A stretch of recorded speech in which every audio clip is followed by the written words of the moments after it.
week's episode of Dragon Ball Super, Goku teams up with Android 17 to fight against a group of malicious space poachers. I can say without hyperbole that this is probably my least favorite episode of the Universe Survival arc. It just felt kind of unnecessary, and honestly the entire premise of this episode I think was spread just a little too thin. It was a very predictable episode as well. I mean, we all knew that Android 17 was going to be joining the team. He's in the intro and he's in the promotional material. So you were just sort of waiting for that scene to show up, and it does at the very end, intrigued by the concept of these Super Dragon Balls and wishing for a big-ass boat for his family. That's why Android 17 is going to be joining the Tournament of Power, as well as to prevent the entire eradication of the planet and all of the poor, helpless animals like the Minotauros, who, the more every single time I see him, he basically looks like the mega evolution of Tauros from Pokemon.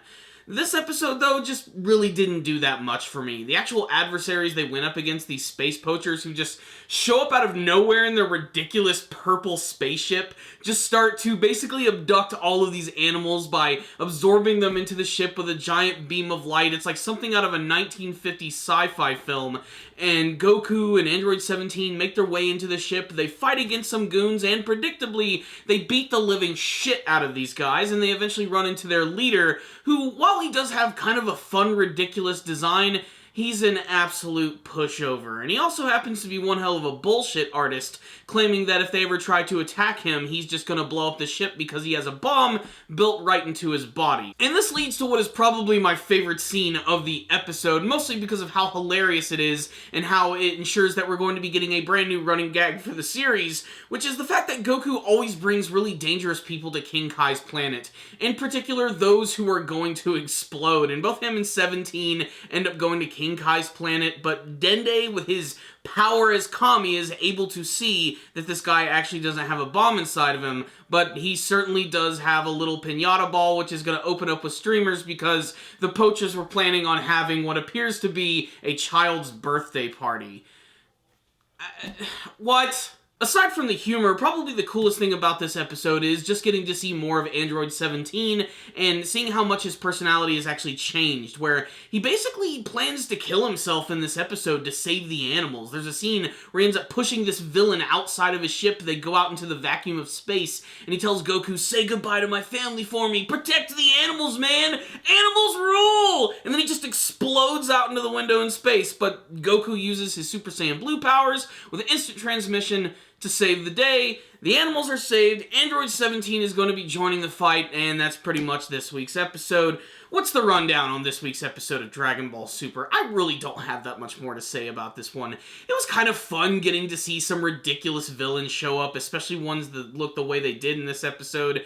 There was this group of guys who had they had like lightsaber swords, and they just got destroyed by Android 17. I mean, these guys were not really a problem for them, and I thought they would have done a little bit more with that, because maybe this whole episode could have been built around the concept of them having to not overuse their powers so much, because if they do that, they're going to destroy the ship. And I thought that was going to lead to some pretty interesting battles, but man, they just make everyone look like an absolute chumpzilla in this episode. And it was just an okay-looking one. There was another funny scene with Beerus waking up from a nightmare, having another one of his classic premonitions about the death of Goku, but basically, just like the rest of this episode, it's just there to eat up our time. This was a glorified filler episode of the series. That being said, it still had some okay, funny moments attached to it, and Android 17 is a pretty freaking awesome character, and this firmly establishes that he's back, and he's ready to kick some ass.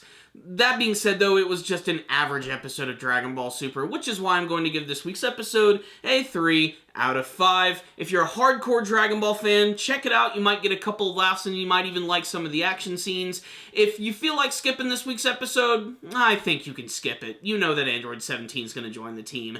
That being said, next week's episode looks like it's going to get really awesome, because we get the return of everyone's most favorite Namekian, Piccolo, one of my favorite characters from the series, and he's going to be doing some training, old school style, with Gohan. So let's get forward to that. Hopefully we'll see some new techniques and maybe get to see that Piccolo can teach an old dog some new tricks. However, if any of you guys did watch this week's episode, I would love to hear your thoughts about it, and you can tell me in the comment section below. I wasn't exactly liking this episode that much, but did you like it? Did you have a favorite scene from this episode? Are you excited to see the return of Android 17? And what do you hope to see from the Tournament of Power arc? We're only a mere 23 hours away, so let's get excited.